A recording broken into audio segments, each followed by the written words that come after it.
శ్రీ రమణాయ. అరుణాచల మహాక్షేత్రం పురాణములందు ప్రస్తావన చేయబడుతూ వేదములందు కూడా దీని ప్రసక్తి కనబడుతున్నది. అటువంటి పావనమైన అరుణాచలం, రమణాశ్రమం ఇవన్నీ కూడా కోట్ల మంది భక్తులు సేవించి తరిస్తూ ఉన్నటువంటి దివ్య ధామములయ్యే. అయితే భక్తులు భక్తితో రావడం బాగుంది, కానీ భక్తికి కొన్ని ధర్మాలు కూడా ఉంటాయి. ఆ ధర్మాలు మరువరాదు. క్షేత్ర మర్యాద, క్షేత్ర పవిత్రత కాపాడవలసిన బాధ్యత ప్రతి భక్తుడికి ఉంటుంది. అరుణాచలం చుట్టూ ప్రదక్షిణ చేయడం బాగుంది, కానీ అనేకమైన ప్లాస్టిక్ బాటిల్స్, పాలిథిన్ బ్యాగ్స్, తినే పదార్థాలు ఆ పరిక్రమ మార్గంలో వదిలివేయడం, పారవేయడం అనేది సహించరాని దోషమే. అది అరుణాచలేశ్వరుని పట్ల అపచారం చేసినట్లే. ఎందుకంటే పర్యావరణ పరిరక్షణ అనేటువంటిది అందరి యొక్క బాధ్యత. పైగా ఈ సంవత్సరం పర్యావరణ పరిరక్షణ సంవత్సరంగా కూడా ప్రకటించారు. ఇలాంటి సందర్భంలో ప్రతి పౌరుడు పర్యావరణ పట్ల తమ బాధ్యతను గుర్తెరిగి ప్రవర్తించారు. అందున అరుణాచలేశ్వరుడు పవిత్రమైనటువంటి సాక్షాత్ శివమూర్తి. అచల రూపంలో ఉన్నటువంటి శివ కారుణ్యమే అరుణాచలం. ఎంతో భక్తిగా మనం అటు ప్రదక్షిణ చేస్తూ ఉన్నప్పుడు పుణ్యం వస్తుంది అనుకుంటున్నాం, కానీ ఆ ప్రదక్షిణ మార్గంలో అరుణాచల క్షేత్రంలో చెత్తని ఈ విధంగా పారవేయడం వల్ల ఎంతో పాపాన్ని మూట కట్టుకుంటున్నామో కూడా తెలియాలి.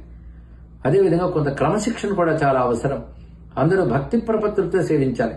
అంతేగాని అడుగడుగున ఆగి తిరువండారాలు తింటూ ఆ వ్యర్థాలను అక్కడ పారవేయడం ఇవి కూడా అపచారమే.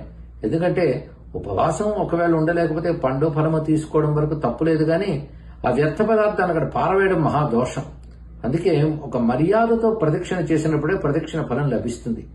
అంతేగాని ఒక విహారయాత్ర కింద వచ్చి ఏదో పుణ్యాలు వచ్చేస్తాయన్నటువంటి ఒక భావం ఏర్పరచుకుని ఇలా బాధ్యతారహితంగా ప్రవర్తించడం మాత్రం క్షమించరానిది.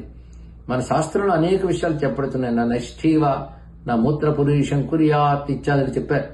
ఆ పరిక్రమ చేసేటప్పుడు, అలాగే తీర్థాలకు వెళ్లేటప్పుడు, క్షేత్రాలకు వెళ్లేటప్పుడు ఉమ్మి వేయడాలు గాని, మలమూత్ర విసర్జనలు గాని చెయ్యరాదు అని కూడా శాస్త్రం చెప్తున్నది. అంతేకాదు, చాణక్యుడు తన అర్థశాస్త్రంలో చెప్తాడు, ఎవరైనా సరే 10 మంది నడిచే మార్గాలను పాడు చేసినట్లయితే వాళ్ళని కఠినంగా శిక్షించాలి అని ఒక రాజనీతిని కూడా తెలియజేశారు. ఇది ఎవరో శిక్షిస్తారు, వాళ్ళు బాగు చేస్తారు, ప్రభుత్వం చేస్తోంది అని కాకుండా మనంతటా మనమే చెత్త పోగు కాకుండా చూసుకోవాలి.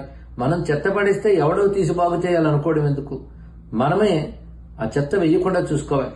వాటికంటూ నిర్దేశించినటువంటి పెద్ద పెద్ద పాత్రలు ఉంటాయి, బుట్టలు వంటివి, అందులో వేయడం కూడా నేర్చుకోగలగాలి. అందుకే ప్రతి వారు అరుణాచలేశ్వరుని ఆరాధనలో శుభ్రత, శుచి కూడా ప్రధానమైన భాగం అని తెలుసుకోవాలి. శుచి, శుభ్రత సదాచారం అనిపించుకుంటాయి. సదాచారం లేనప్పుడు భగవాను కృపకు మనం పాత్రులం కాం. ఈ విషయాన్ని ప్రతి ఒక్కరు గుర్తెరిగి సనాతన ధర్మ ఔన్నత్యాన్ని చాటాలి. అదేవిధంగా గుంపులు గుంపులుగా ఒకరి మీద ఒకరు పడిపోయి ఒత్తిడికి కారణం కాకూడదు.